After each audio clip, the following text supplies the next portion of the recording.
ফের ভিন রাজ্যে বাঙালি হেনস্থা হরিয়ানায় আটক করা হয়েছে। মালদার 8 জন পরিযায়ী শ্রমিককে আটক করেছে হরিয়ানার পুলিশ। থানায় তুলে এনে হেনস্থা করা হয়েছে এমনই অভিযোগ করা হচ্ছে হরিয়ানা পুলিশের বিরুদ্ধে। এই অভিযোগে সরব হচ্ছেন পরিযায়ী শ্রমিকের পরিবারের সদস্যরা। মালদার চাঁচলের বাসিন্দা এই 8 জন পরিযায়ী শ্রমিক হরিয়ানায় শ্রমিকের কাজে তারা যুক্ত।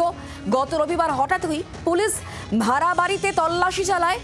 বাংলা ভাষায় কথা বলার জন্যই তাদেরকে আটক করা হয়েছে, এমনটাই অভিযোগ করা হচ্ছে এই 8 পরিযায়ী শ্রমিকের পরিবারের সদস্যরা।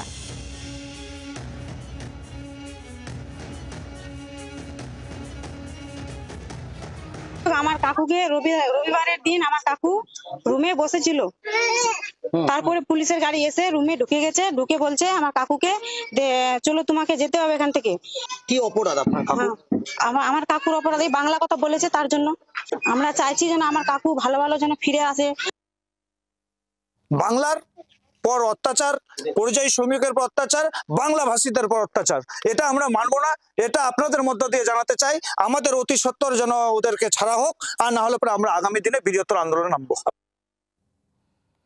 আমরা কথা বলবো, রণজয় এই মুহূর্তে আমাদের সঙ্গে রয়েছেন, ওদের প্রতিনিধি টেলিফোন লাইনে। রণজয়, আবারও বাঙালি হেনস্থার অভিযোগ করা হচ্ছে, আর এবার হরিয়ানা পুলিশের বিরুদ্ধে অভিযোগ। এই পরিযায়ী শ্রমিকের পরিবারের সদস্যরা তাহলে এখন তারা কি করতে চাইছেন?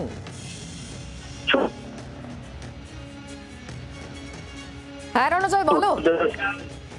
শুক্লা, এখনো পর্যন্ত এই পরিবারের লোকেরা উদ্বেগের মধ্যে রয়েছেন। প্রশাসনের তরফ থেকে তাদের কাছে কোনো রকম সাহায্য এসে পৌঁছায়নি, ফলে তারা কি করবেন তা বুঝতে পারছেন না। মূলত তারা কি কারণে আটক করা হয়েছে বা গ্রেপ্তার করা হয়েছে হরিয়ানায় এই পরিযায়ী শ্রমিকদের, তা কিন্তু তারা জানেন না। মূলত মনে করা হচ্ছে এবং তারা সন্দেহ করছেন, যেহেতু বাংলা ভাষায় তারা কথা বলে এবং যে কারণে তাদেরকে আটক করা হয়েছে বা গ্রেপ্তার করা হয়েছে এবং তাদের বিরুদ্ধে আইনানুগ ব্যবস্থা নেওয়া হয়েছে। কিন্তু সেই আইনানুগ ব্যবস্থা নেওয়ার পর সেই হরিয়ানায় গিয়ে তারা কিভাবে আইনের সাহায্য পাবে, কার মাধ্যমে তারা এই পরিযায়ী শ্রমিককে বুঝতে পারছেন না তারা। বুঝতে পারছেন। রণজয়, তুমি নজর রাখো, ধন্যবাদ। বাংলার আওয়াজ, বাঙালির আবেগ, জি 24 ঘন্টা।